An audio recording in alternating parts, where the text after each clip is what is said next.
Nos anos 50, a grande dama da dança negra americana, Catherine Durham, foi barrada no hotel em São Paulo por causa da cor da sua pele.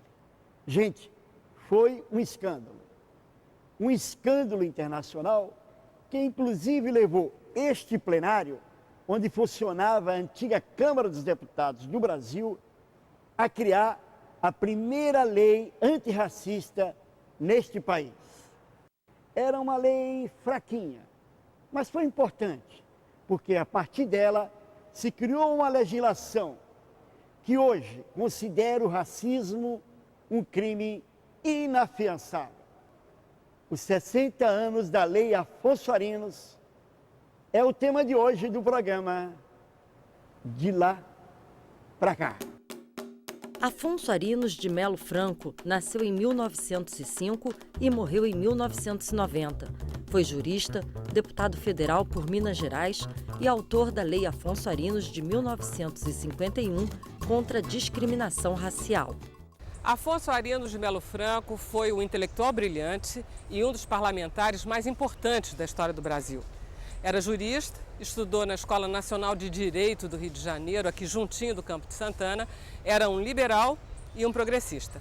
Em 1951, a Lei Afonso Arinos mostrou que a sociedade brasileira era preconceituosa, coisa que ela fingia não saber. A Lei Afonso Arinos foi aprovada em 3 de julho de 1951. Trata-se da Lei 1390/51, que proíbe a discriminação racial no Brasil, caracterizando como contravenção penal qualquer prática de preconceito de raça e cor da pele.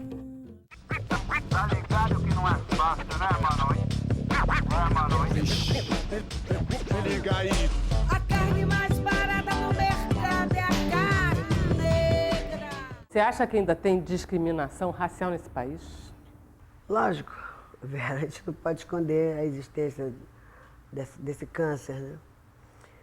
E aqui no Brasil, você sabe que é tudo por debaixo dos panos, né? Nos Estados Unidos, a gente sabe da existência da coisa, você sabe aonde ele existe. Aqui você não sabe onde ele está, onde ele está enfiado, em que lugar que ele está. Você acha que existe a necessidade de ter uma lei que puna as pessoas que discriminam e que exercitem o preconceito? Infelizmente, daí precisa de uma lei que mostre ao indivíduo que isso aqui não está certo, mas a lei, para mim, ainda está fraca.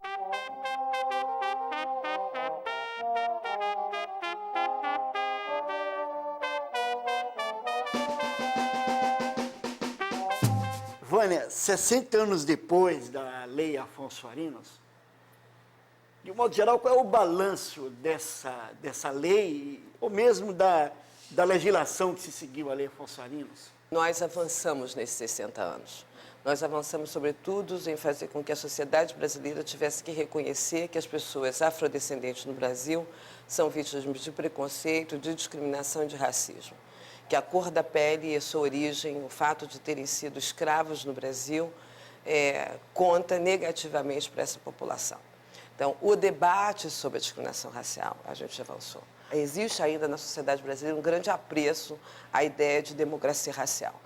O Brasil será mais democrático do ponto de vista racial quanto mais houver grupos de pessoas negras ocupando todos os estratos sociais, fazendo tudo aquilo que não é permitido, lhe é necessário à realização humana. Então, esse é o nosso mérito 60 anos depois, né? É um caso de uma interdição a uma pessoa estrangeira, uma mulher vinda de fora, que proporciona um debate mais amplo daquilo que grupos antes da lei já apontavam. Então, nós não podemos dizer que 60 anos depois nós não avançamos em nada. Nós avançamos no sentido de fazer com que 51% da população brasileira tivesse sido respeitada naquilo que é o seu passado. Em 1951, a bailarina norte-americana Catherine Durham foi impedida de se hospedar no Hotel Esplanada, em São Paulo, por ser negra.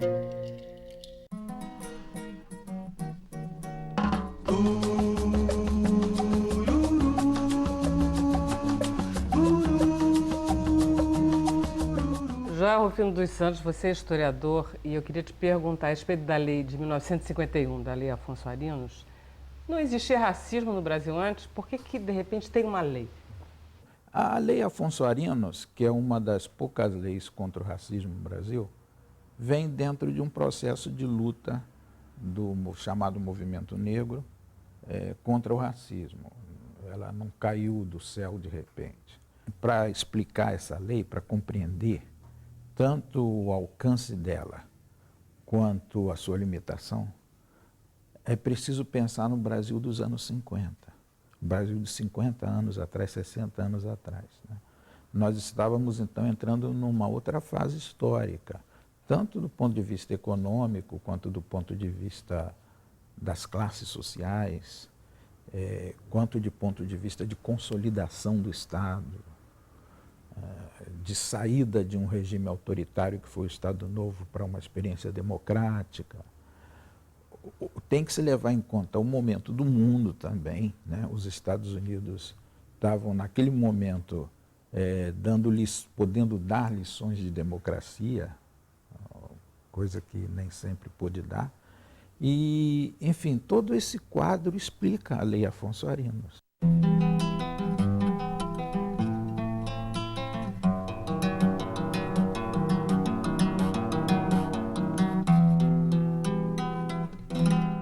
Fala um pouco sobre que Brasil era este quando chegou a Lei Afonso Arinos.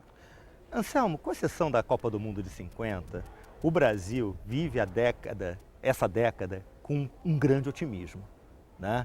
Por quê? Há um otimismo que está no futebol, mas tem um otimismo que diz respeito à forma pela qual o Brasil sai da Segunda Guerra Mundial, né? Porque o Brasil lutou contra as tropas do nazifascismo e, do ponto de vista das relações raciais, a princípio, o Brasil ensinaria ao mundo, né? Então, se havia uma coisa que poderia ser motivo de otimismo no Brasil, seria justamente no plano das relações raciais, porque o Brasil, apesar de toda a sua diversidade, ele em momento algum teria tido níveis de conflito tão extremados quanto teria ocorrido, principalmente o exemplo norte-americano, que eles têm uma relação conosco, que é uma relação de que aqui é uma república de bananas, mas lá eles têm a Ku Klux Klan, e aqui a gente nunca teve.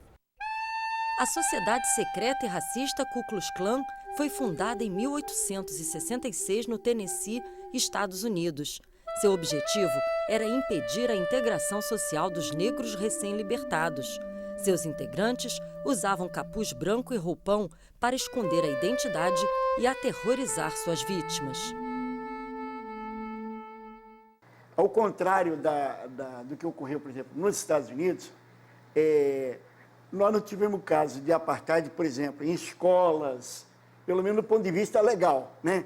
Em escolas, em bairros, nós não tivemos grupos radicais tipo os americanos, o Ku Klux Klan, enfim. Faça um pouco dessa comparação para mim. Nós não tivemos essa legislação formal, mas nós tivemos uma parcela substantiva da população dizendo que você não pode entrar em determinados lugares. Eu já não sei mais o que é mais eficiente, se é o papel ou se é o poder vigilante das pessoas dizendo aqui você não entra, Anselmo. Isso nós tivemos. Você acha, por exemplo, que você, ao longo da tua vida, você enfrentou situações de ser discriminada racialmente? Já. Em São Paulo... Sendo uma cantora de sucesso? Sendo uma cantora de sucesso. Só que eles não sabiam quem eu era. Cheguei num hotel em São Paulo e já tinha feito até a reserva antes. Quando eu cheguei em São Paulo, aí disseram, mas não tenho reserva. Falei, peraí, não tem reserva para quem? Aí, sabe aquele contratempo que é meio sem graça, né? Aí veio um rapaz e disse, mas quem fez a sua reserva? Eu disse, a reserva foi feita desde ontem. Mas com o nome de quem? Eu disse, Elza Soares. Aí ele entrou, foi lá para dentro, ficou meio sem graça, voltou. Ah, que a menina que fez foi o seu cedo, mas sua reserva está aqui. Eu digo, mas nunca mais, meu bem. Nunca mais fico nesse hotel. Eu senti que existiu ali um preconceito bem grande, né? Eu já passei por outras ocasiões também. Artigo 1º. Constitui contravenção penal punida nos termos desta lei a recusa por parte de estabelecimento comercial ou de ensino de qualquer natureza de hospedar, servir, atender ou receber cliente, comprador ou aluno por preconceito de raça ou de cor.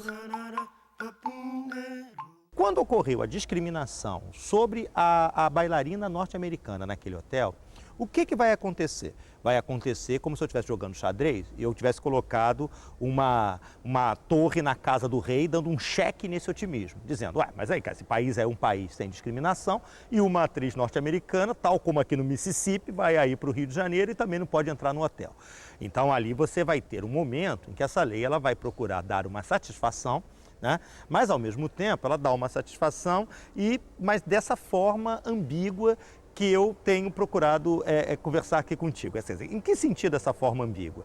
Porque reconhece que é um delito, reconhece que pode haver o problema, mas ele aqui, por definição, é como se tivesse escrito nas pedras. Por definição, jamais será tão intensivo e grave quanto será nos Estados Unidos. A comparação com os Estados Unidos é sempre uma comparação difícil de ser realizada. Nós temos uma outra história. Nós somos mais miscigenados que ele. Olha só, para começar, nós somos maioria. Então, Anselmo, não dá para comparar. Aqui tinha que ser muito melhor. Sabe, lá eles são minoria, sempre foram minoria, aqui nós sempre fomos maioria. A pergunta é, como é que você consegue manter uma maioria durante tanto tempo em situação tão subordinada? Só isso já faria com que nós disséssemos assim, a comparação não é uma comparação adequada. O que eu acho fantástico é que eles, sendo minoria, tendo sido submetidos a legislações tão concretas e objetivas, eles conseguiram um nível de ascensão e de projeção social e de debate político que nós não conseguimos ainda, ou só estamos conseguindo nesse século agora.